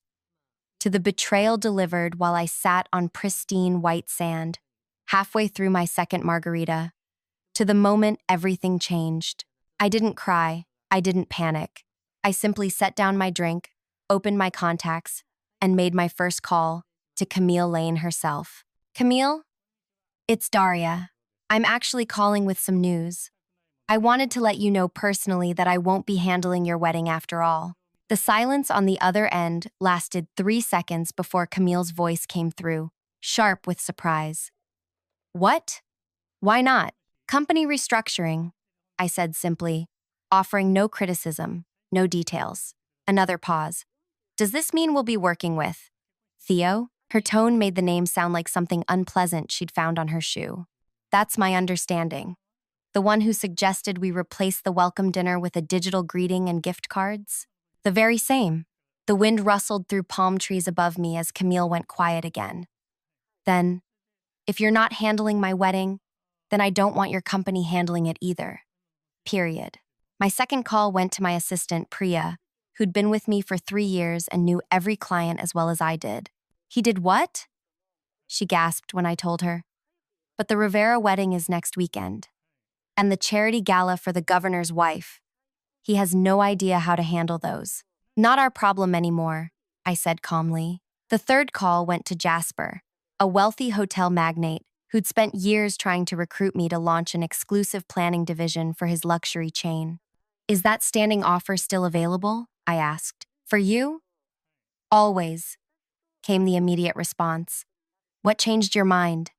Let's just say my calendar suddenly opened up. I switched my phone to silent, ordered another drink, and watched the sun begin its descent toward the horizon.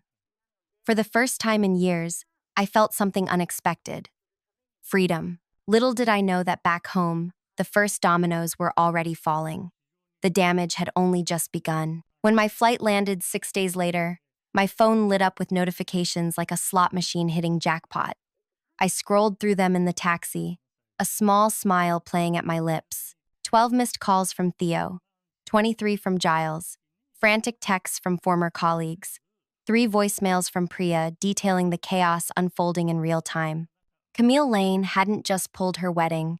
She'd told her 4 closest friends, all with upcoming engagements, exactly why.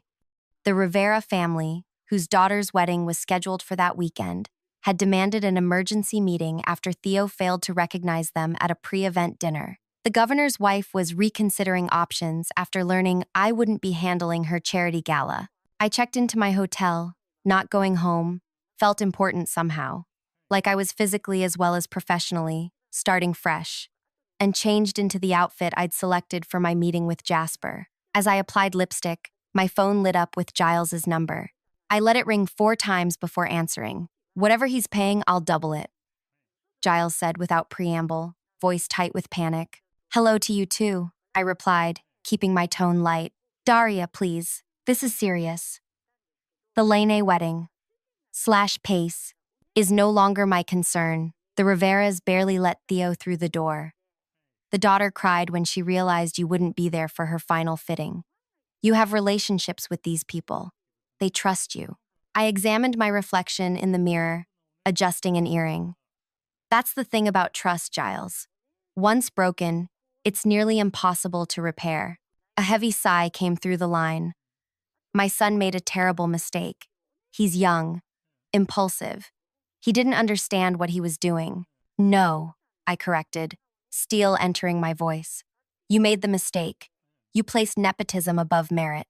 You watched him undermine me for months and did nothing. You allowed him to fire your most valuable employee via text during her first vacation in 3 years. Silence stretched between us. When he spoke again, his voice had lost its commanding edge. Please, the heiress is threatening to tell everyone why she canceled. The Riveras want their deposit back. The charity board is furious. Sounds challenging, I said, checking my watch. Good luck with that. I have a meeting to attend. I ended the call and switched my phone to silent.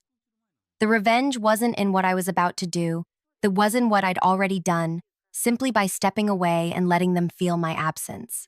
Jasper's downtown office occupied the top floor of his flagship hotel, with floor-to-ceiling windows overlooking the city.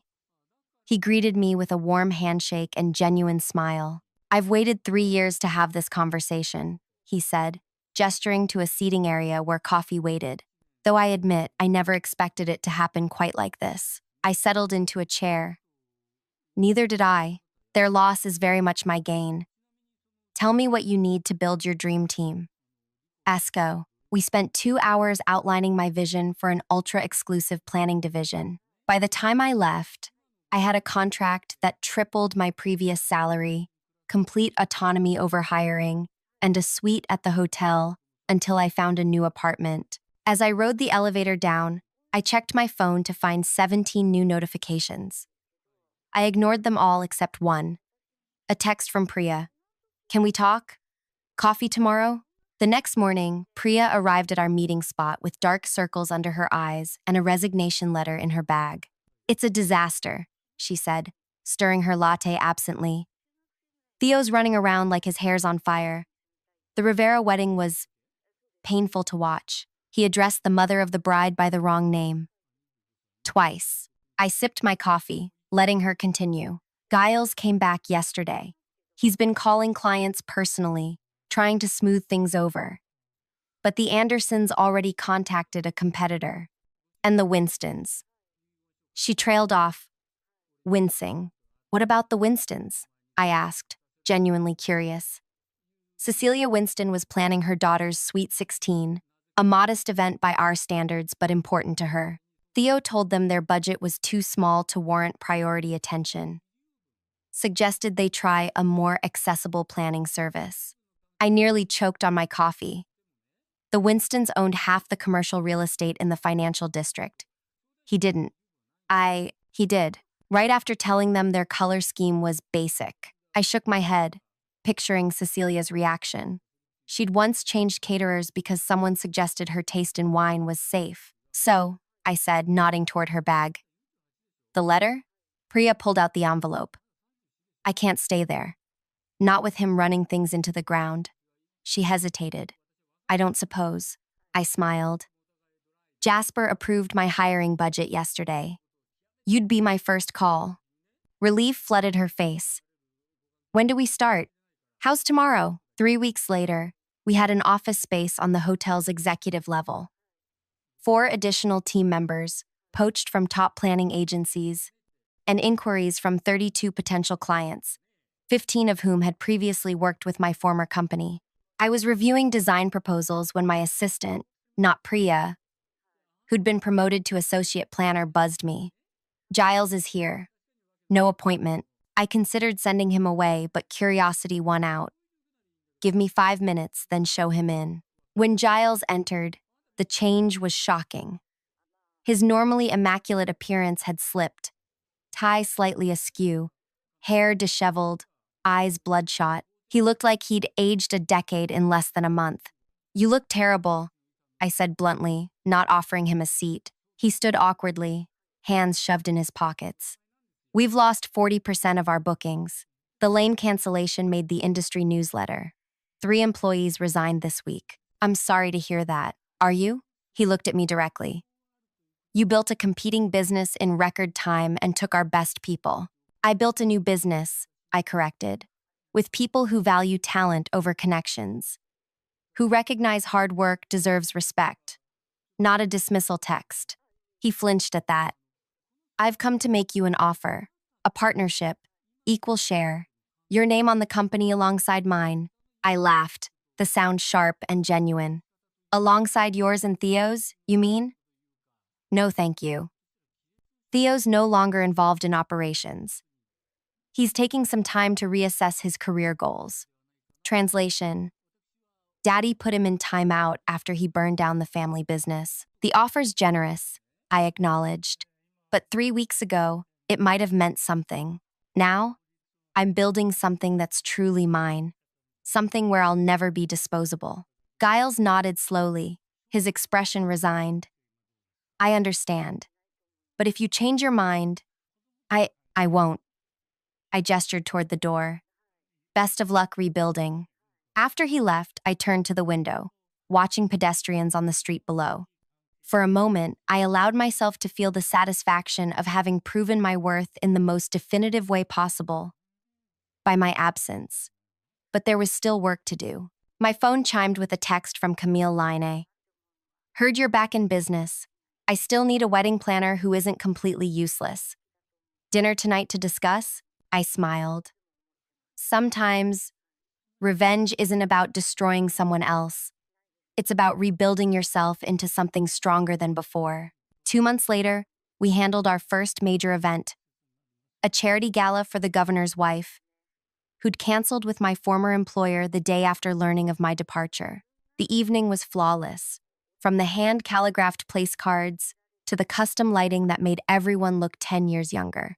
As guests mingled during cocktail hour, I felt a tap on my shoulder and turned to find Theo, looking uncomfortable in a tuxedo that somehow seemed both too tight and too loose.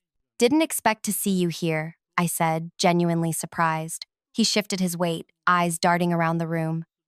Dad's friends with the governor. Couldn't really say no. He hesitated, then added, Nice event. Thank you. Look, Daria, I need to check on the dinner service. I interrupted, not interested in whatever half-formed apology he might offer. He reached for my arm but thought better of it when I raised an eyebrow. I didn't realize what you actually did until you stopped doing it. Dad's had to delay retirement. We've lost half our bookings. 3 planners quit to join you. 4, actually, I corrected. Mira gave notice yesterday. He winced. Right. If there's nothing else, was it worth it? Destroying what your mentor built? The question caught me off guard. I didn't destroy anything, Theo. You did that yourself when you decided I was disposable. I simply moved on. As I walked away, I heard him mutter, Could have just quit like a normal person. I turned back. I didn't quit. I was fired, via text, during my vacation. Each phrase punctuated with a step toward him until I was close enough to keep my voice low. And for future reference, never confuse someone's silence for weakness. Sometimes, It's just them giving you enough rope to hang yourself. I left him standing there and continued with my evening, directing servers, soothing a speaker's nerves, ensuring the surprise performer arrived undetected.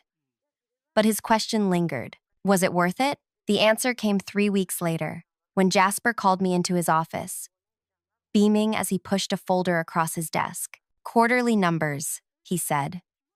Your division has brought in more revenue in 3 months than our previous planning department did all last year. The board is thrilled. I flipped through the report, satisfaction warming my chest. And this is just the beginning. They've approved the expansion plan. Additional staff, satellite office in the Hamptons property, everything you asked for. I closed the folder. Perfect timing. We just confirmed the Line A wedding. Fully rescheduled with us. It'll be our biggest event yet. Excellent. He paused, studying me. You know, when you first joined us, I wondered if this was just about getting back at your old company. And now? Now I see it's about proving something to yourself. He smiled. Though I imagine the revenge aspect doesn't hurt. I returned his smile.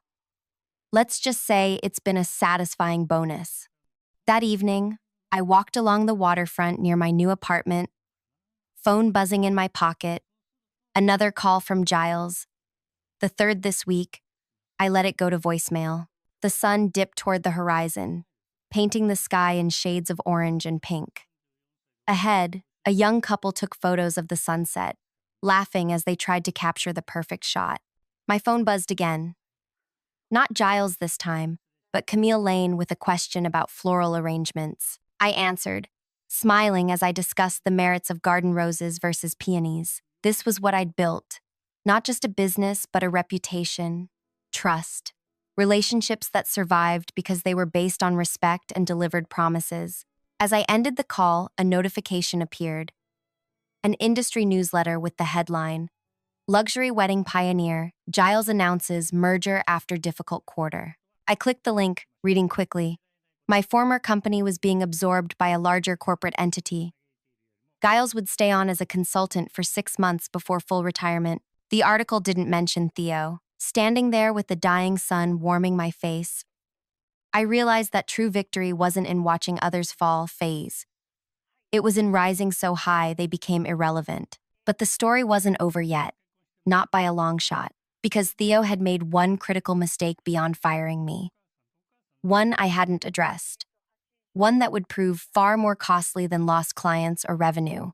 And he was about to discover exactly what it was. The quarterly meeting of the Regional Luxury Events Association was held at the Grand, Jasper's flagship hotel. Fitting, since my division had just been named Newcomer of the Year by the industry's leading publication. I mingled with peers and potential clients, accepting congratulations with practiced humility. 6 months of meteoric growth had transformed me from a respected planner into something of an industry legend, the woman who walked away from the top firm and built something even better from scratch. Is it true the governor's daughter just booked with you? Asked a planner from a competing agency. Champagne flute clutched a little too tightly. We don't discuss client bookings before official announcements, I replied smoothly. Spotting Priya signaling me from across the room.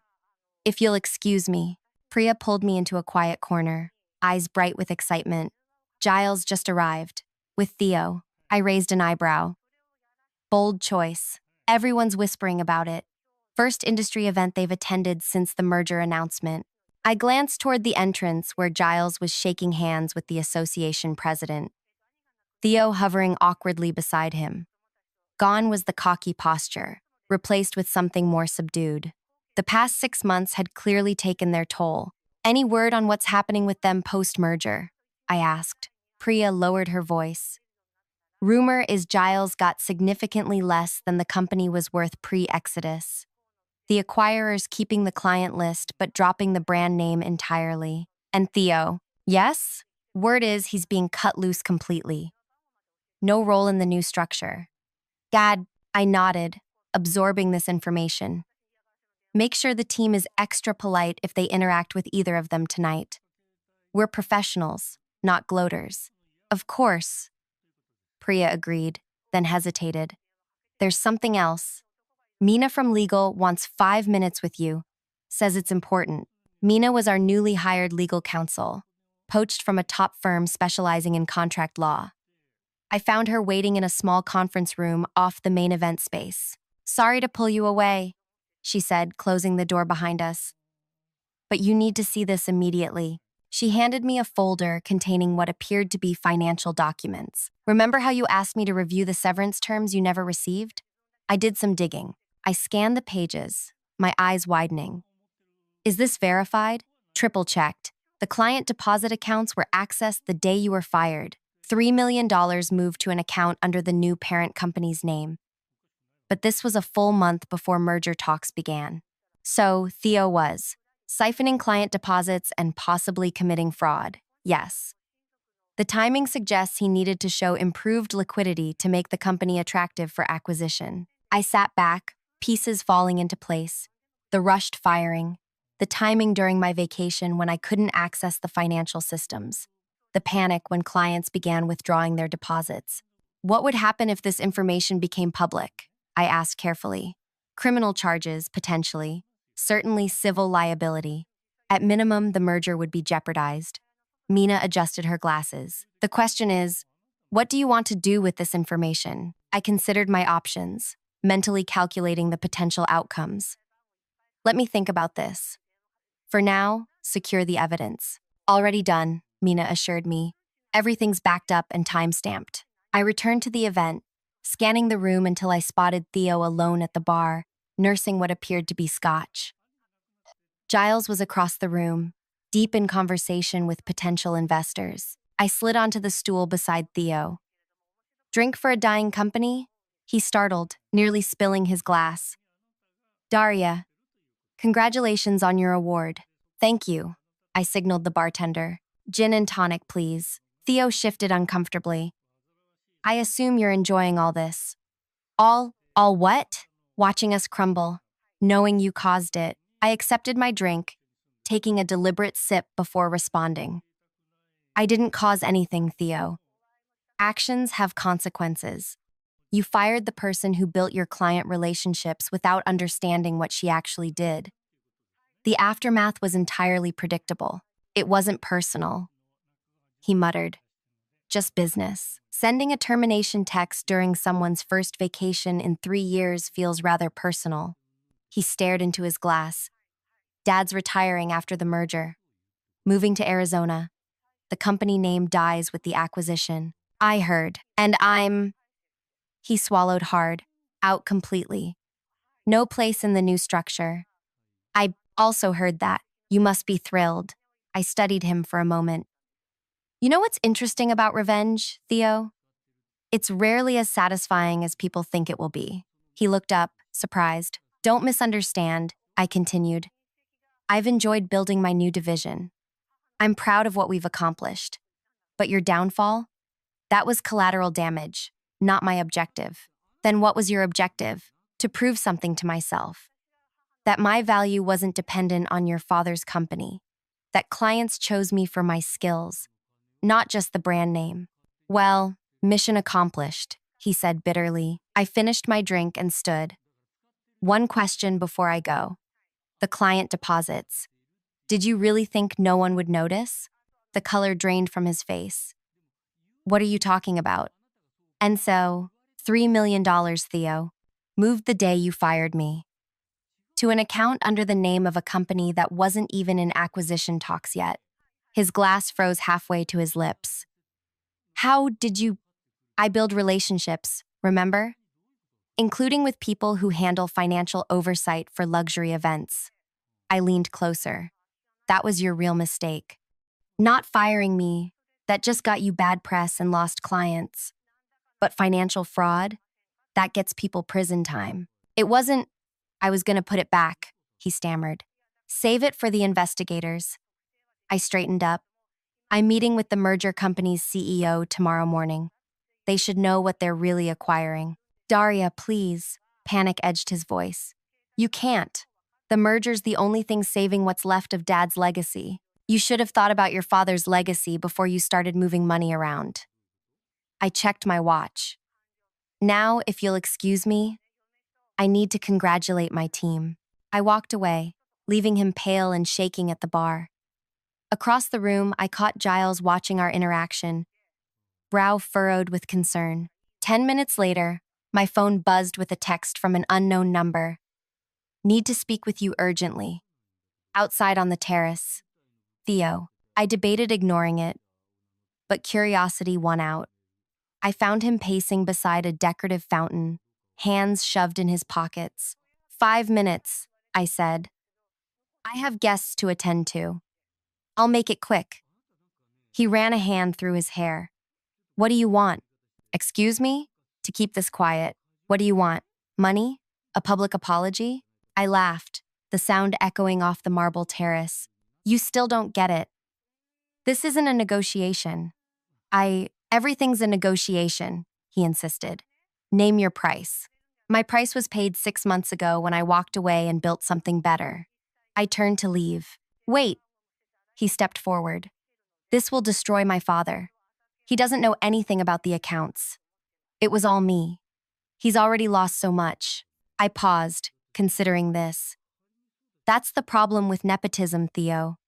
Parents end up paying for their children's mistakes. Please, he whispered. And for the first time, I saw genuine remorse in his eyes. I'll do anything. 3 days later, I sat across from Jasper in his office, sliding a document across his desk. What's this? He asked, scanning the first page. An opportunity. Giles's company acquisition is being restructured. The parent company is divesting the planning division entirely. Jasper looked up sharply.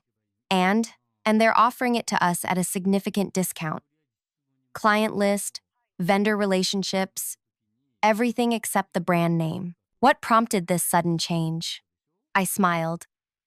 Let's just say certain information came to light that made the original terms problematic. Information you provided, information that became available to the right people at the right time. Jasper studied me. And what happens to Giles and his son in this scenario? Giles retires with his reputation and a modest payout. Theo, I paused. Theo will be taking a position with a small event planning firm in Alaska. Very small, very remote. His choice was that or legal consequences. Your idea? His actually. When backed into a corner, he finally made one good decision, removing himself from an industry he nearly destroyed. Jasper leaned back, impressed. Remind me never to cross you, Daria. So, I prefer collaboration to conflict, I said mildly. But I do believe in accountability. The acquisition was announced 2 weeks later. The press release mentioned Giles's well-earned retirement and the exciting combination of industry veterans and innovative newcomers. No mention of Theo. On the day we officially absorbed the remaining assets of my former employer, a delivery arrived at my office. A single potted orchid with a note, "Thank you for allowing me some dignity in defeat, Giles." I placed the orchid on my windowsill and turned back to my desk, where plans for the governor's daughter's wedding awaited my attention. The revenge that had once consumed my thoughts now felt distant, like a story about someone else. My phone chimed with an incoming call, Camille Lane, with questions about her upcoming wedding. As I answered, I glanced at the orchid one last time. Sometimes the best revenge isn't destroying your enemies. It's building something so magnificent that their absence becomes irrelevant. And then, when they're at their most vulnerable, showing just enough mercy to remind them exactly who has the power. The final victory isn't in making them suffer, it's in making them understand. If you've made it this far in my story, you know what it means to rise from betrayal stronger than before. I'd love to hear about a time when someone underestimated you and lived to regret it. Drop a comment below and share your own revenge success story. And if you want more tales of professional comebacks, sweet karma, hit that subscribe button. Remember, sometimes the best response to "you're fired" is simply, "watch me thrive."